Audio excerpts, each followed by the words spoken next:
Oi, tudo bem? Eu sou o Otário. E eu juro que eu tento encontrar uma notícia boa, onde não precise ficar revoltado ainda mais com as mentiras desse governo, mas tá difícil aguentar tanta propaganda enganosa.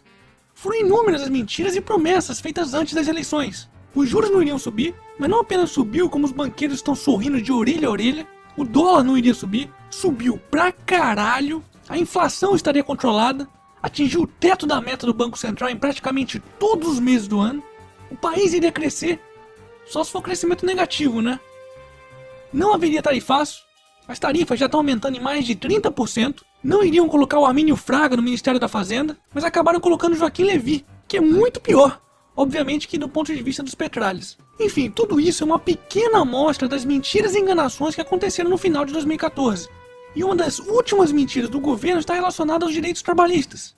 Antes das eleições, nossa querida presidenta dizia aos quatro ventos que não iria mexer no direito dos trabalhadores. Pra quem não acredita, esse aí foi um tweet oficial dela, de 12 de outubro de 2014. Aliás, Dilma passou a campanha inteira demonizando seus adversários, dizendo que Aécio Neves e Marina Silva mexeriam nos direitos trabalhistas e previdenciários se fossem eleitos. Algumas centrais sindicais também entraram nessa onda, como pode ser visto nessa imagem. E aí, será que essas pessoas que estão atrás desses cartazes continuam rindo? Obviamente que qualquer um com um mínimo de bom senso, inclusive o próprio governo, sabia que isso era mais uma mentira deslavada. Afinal, esse país está quebrado e precisaria urgentemente de medidas bastante impopulares para tentar corrigir o rumo desastroso que tomou. Mas para fechar o ano de 2014 com chave de ouro, o governo anunciou uma série de medidas que tornarão mais rígidos o acesso dos trabalhadores ao abono salarial, seguro-desemprego, pensão por morte e auxílio-doença. Vamos dar uma olhadinha nas principais mudanças? Ao invés de trabalhar apenas um mês e ganhar 2 salários mínimos para receber o abono salarial, o trabalhador terá que trabalhar por pelo menos 6 meses seguidos com carteira assinada. Antes, o trabalhador podia solicitar o seguro-desemprego após trabalhar 6 meses. Agora, será preciso trabalhar 18 meses. O prazo de afastamento a ser pago pelo empregador para o auxílio-doença era de 15 dias. Agora passará a ser de 30. E na pensão por morte, o benefício era de 100% no vencimento, mas passará a ser de 50% mais 10% por dependente. Além disso, não havia necessidade de contribuição mínima para receber o benefício. Agora será necessário comprovar pagamento de 24 meses de contribuição previdenciária. Só para deixar bem claro, apesar das medidas serem corretas e necessárias, sim, o governo está tomando medidas corretas para corrigir esses problemas.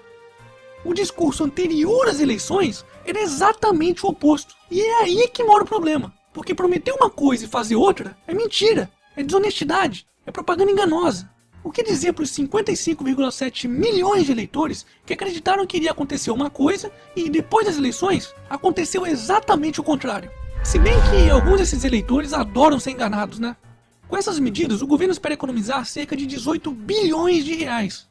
O curioso é que, basicamente, no mesmo dia que o governo anunciou essas mudanças, eles editaram uma medida provisória liberando cerca de 18 bilhões de reais para a Petrobras. E aí, será que foi coincidência? Não fode, porra!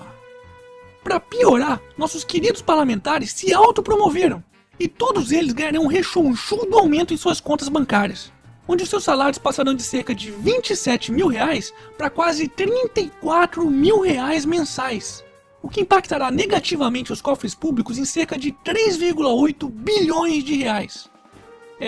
Pois é. Diminuir o salário dos parlamentares, cortar ministérios, reduzir cargos comissionados ou implementar controles mais rígidos nos financiamentos públicos? Nem pensar, né?